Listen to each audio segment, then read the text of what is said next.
Communication training में आप सभी का बहुत बहुत स्वागत है। दोस्तों, आज हम सीखेंगे कम्युनिकेशन स्किल्स। वीडियो स्टार्ट करने से पहले मैं आपको बताना चाहूँगा कि ये जो वीडियोस मैं आप लोग के लिए बना रहा हूँ, ये स्पेशली बीबीए की क्लासेस या एमबीए में जो लोग पढ़ते हैं वो, और आजकल कम्युनिकेशन स्किल्स सभी पढ़ाइयों में आती है, जैसे बीसीए, एमसीए और बीबीएम और बहुत सारी एजुकेशंस। जहाँ भी आप देखोगे, इवन कॉमर्स में भी देखोगे, बीकॉम में भी, तो बहुत सारी जगह पे आप देखोगे तो एक कम्युनिकेशन का सब्जेक्ट मिलता है। तो अगर आप कोई भी पढ़ाई करते हो तो इस वीडियोस के माध्यम से आप कम्युनिकेशन स्किल सीख सकते हो, और आपको टीचर से पढ़ने की बिल्कुल ज़रूरत नहीं पड़ेगी कि आपके पास टीचर ही होना चाहिए तभी आप कम्युनिकेशन सीख पाओ। और फ्रेंड्स, ये मेरा प्रॉमिस है आप लोग से कि अगर आप अच्छी तरह वीडियो देख लोगे तो आप किसी भी एग्ज़ाम में आसानी से कम्युनिकेशन स्किल्स का जो पेपर आता है वो आराम से आप पास हो जाओगे। तो चलिए हम टाइम वेस्ट ना करते हुए अपना वीडियो स्टार्ट करते हैं। अगेन आप सभी का आज के इस वीडियो में बहुत बहुत स्वागत है, और आज का हमारा टॉपिक है कम्युनिकेशन स्किल्स ट्रेनिंग। तो चलिए हम आगे कंटिन्यू करते हैं। तो आज का जो हमारा टॉपिक है, जो हम कवर करने वाले हैं, वो है व्हाट इज़ कम्युनिकेशन। आज हम इसके बारे में पढ़ेंगे। और सेकेंड है हमारा कम्युनिकेशन प्रोसेस, ये हम देखेंगे। कम्युनिकेशन की पूरी जानकारी आपको 1, 2, 3 अलग अलग वीडियो से मिलती रहेगी। आप कम्युनिकेशन के हर वीडियो मेरे देखो तो पूरा जो बुक का सिलेबस है वो मात्र 5 से 6 वीडियो में कवर हो जाएगा। तो सबसे पहले मैं आपको बताना चाहूँगा कम्युनिकेशन क्या होता है ईजी लैंग्वेज में। Communication is the transmission of message from one person to another is called communication. मतलब क्या होता है कि मैं कुछ संदेश किसी को भेजना चाह रहा हूँ, किसी से बात करना चाह रहा हूँ, तो मैं अपनी बात, अपनी फीलिंग्स, अपने विचार, अपने थॉट्स, अपनी ओपिनियन जब मैं अपने आप से किसी दूसरे को सेंड करता हूँ, दूसरे को बताता हूँ, तो दैट इज कॉल्ड कम्युनिकेशन। अब उसने मेरी बातें सुनी, अब बातें सुनने के बाद जब उसने रिप्लाई किया तो हमारी जो कम्युनिकेशन है वो कंप्लीट हो जाती है। तो now I think you understood what is communication. Communication की बहुत सारी डेफिनेशंस होती हैं। और transfer of knowledge from one person to another, या आप कह सकते हो कम्युनिकेशन या ट्रांसमिशन ऑफ नॉलेज या transmission of message from one person to another. Simple भाषा में अगर हम बात करें कि एक व्यक्ति की बातों को जब दूसरे को हम भेजते हैं तो वो हमारा कम्युनिकेशन हो जाता है। मैं अपनी बातों को आपको पहुंचा रहा हूं, दैट इज़ माय कम्युनिकेशन। आप मेरी बातों को समझकर जब रिप्लाई करते हो, मतलब फीडबैक दे देते हो, तब हमारी कम्युनिकेशन प्रोसेस पूरा हो जाता है। उम्मीद है आपको समझ में आ गया होगा। ऑलरेडी मैंने आप लोग के लिए यहाँ लिखा हुआ है, यहाँ पर आप देखेंगे communication is the transmission of message from one person to another.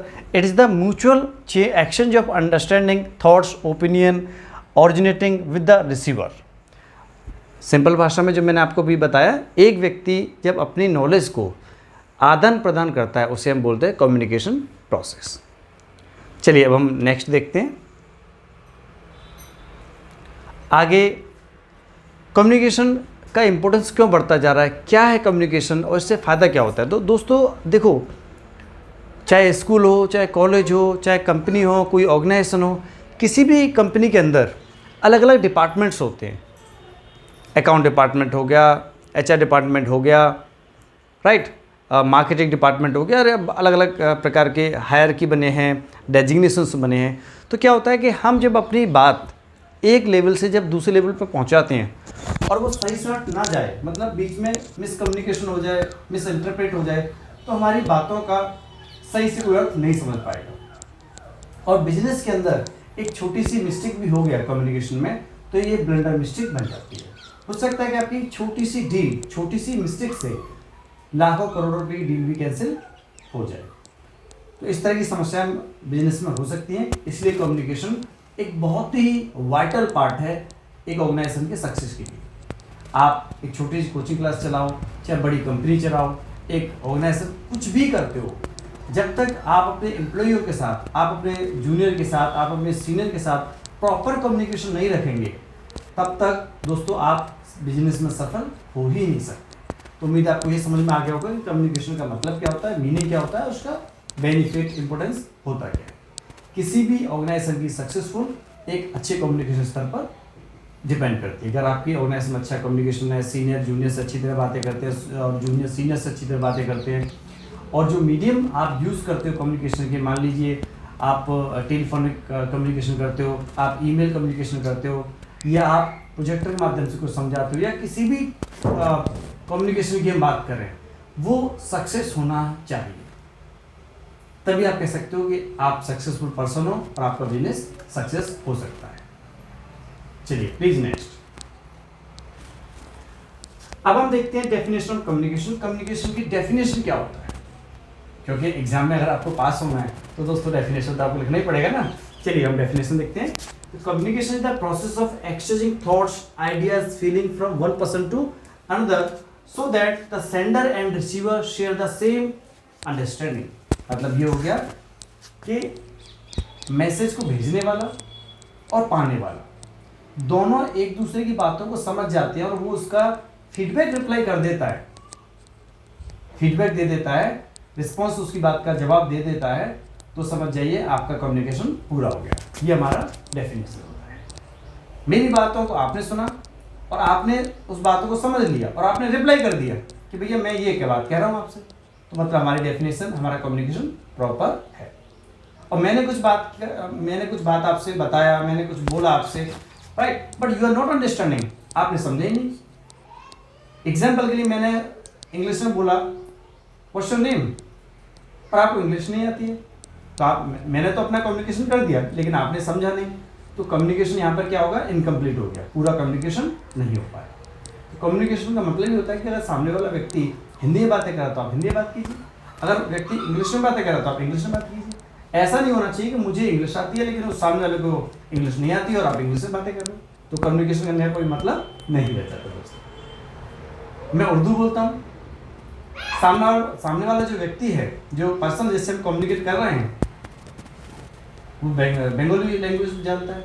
अब आप बताइए उर्दू और बंगाली में कैसे कम्युनिकेशन हो सकता है, तो कम्युनिकेशन बैरियर हो जाएगा, दिक्कत खड़ी हो जाएगी। तो एक सक्सेसफुल कम्युनिकेशन के लिए, सक्सेसफुल वार्तालाप करने के लिए यही जरूरी है कि जिस भाषा में सामने वाला व्यक्ति कंफर्टेबल है उसी भाषा में हमें बातें करना है या मैसेज को सेंड करना है।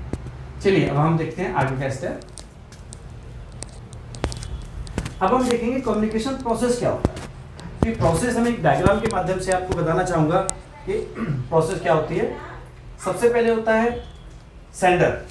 अब सेंडर क्या होता है कि एक व्यक्ति के माइंड में जो विचार आता है उस विचार को सेंड करता है। तो सेंड करने वाला जो व्यक्ति है, जो विचार को सेंड करता है, थॉट्स को सेंड करता है, अपनी ओपिनियन को सेंड करता है, मतलब भेजने वाला व्यक्ति, उसको बोलते हैं सेंडर। मेरे मन में एक विचार आ गया, मैं उस विचार को भेजने वाला व्यक्ति हूं, तो आई एम अ सेंडर। अब विचार तो आया, दूसरा है प्रोसेस हमारा एनकोडिंग करना उस विचार को। तो हमारे थॉट्स को, मतलब हमारे आइडिया को वर्ड में जब हम कन्वर्ट करते हैं, दैट इज कॉल्ड एनकोड, मतलब एनकोडिंग। आप भेजने वाले व्यक्ति हो, सेंडर हो, आपके अंदर विचार आया और आपने उस विचार को किया वर्ड में एक्सप्रेस किया, पहले वर्ड में आपने लिख लिया उसे, राइट। तो ये हो गया, आपने एनकोडिंग कर लिया। अब हम इस विचार को भेजेंगे किसी व्यक्ति के पास। मैसेज मीडिया, किस माध्यम से हम उसको भेज रहे हैं, तो जो मीडियम है भेजने का, जैसे ईमेल के माध्यम से हमने अपने विचार को किसी व्यक्ति को भेजा, या कॉल के माध्यम से हमने भेजा, या मैसेज के माध्यम से भेजा, उसको बोलते हैं मीडिया। भाई जब आप एग्जाम में लिखोगे ना, तो आपके पास में दोस्तों हर चीज का मतलब क्लियर होना चाहिए। जब मतलब क्लियर होगा तो एग्जाम में आप 2 की जगह 4 कॉपियां आराम से भर दोगे। आपका कॉन्सेप्ट क्लियर होना चाहिए कि एनकोडिंग क्या होता है, सेंडर क्या होता है, मैसेज क्या होता है, मीडियम क्या होता है। तो मीडियम आपको समझ में आ गया होगा।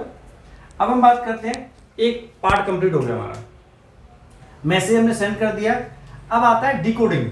अब डिकोडिंग का क्या मतलब होता है, आपने मैसेज तो भेज दिया, अब वहां जाके डिकोडिंग होता है। डिकोडिंग क्या होता है, converting code into plain text and format.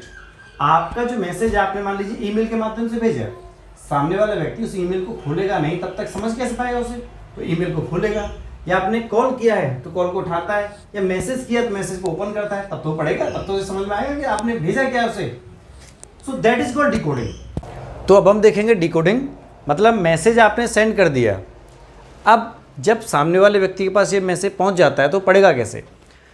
So converting code into plain text and format, मतलब ये हो गया कि आपने जो मैसेज भेजा है वो उसे अपनी अंडरस्टैंडेबल लैंग्वेज में कन्वर्ट करता है, कि जिससे आपने जो मैसेज भेजा है, सेंड किया है, एटलीस्ट वो उसे समझ सके। इसको बोलते हैं हम डिकोडिंग करना। तो वो जो आपने मैसेज भेजा है वो अपनी भाषा में उसे कन्वर्ट करेगा, फिर वो समझ लेगा, पढ़ लेगा, रिसीव कर लेगा। रिसीवर के पास अब आपका मैसेज पहुंच चुका है। रिसीवर ने जब वो मैसेज पढ़ लिया, समझ लिया, सब कुछ हो गया, तब आपको वो रिस्पॉन्स देता है वो, पढ़ने के बाद रिस्पॉन्स जवाब देगा कि आपका मैसेज समझ में आ गया है, राइट, पढ़ लिया, उसकी क्या आपने कहना चाह रहे हो, क्या कहना नहीं चाह रहे हो, क्या आपका मतलब है, वो सब कुछ उसने पढ़ लिया, रिस्पॉन्स किया। उसके बाद जब आप फीडबैक दे देते हो, फिर जब आप फीडबैक देते हो तब आपका ये जो प्रोसेस है हमारा वो कम्युनिकेशन हो जाता है। लास्ट होता है हमारा फीडबैक, और जब फीडबैक मिल जाता है उस चीज़ का, जो मैसेज आपने दिया उसका फीडबैक आपको मिल गया, तो आपका जो मैसेज है वो पूरा का पूरा कंप्लीट हो जाता है।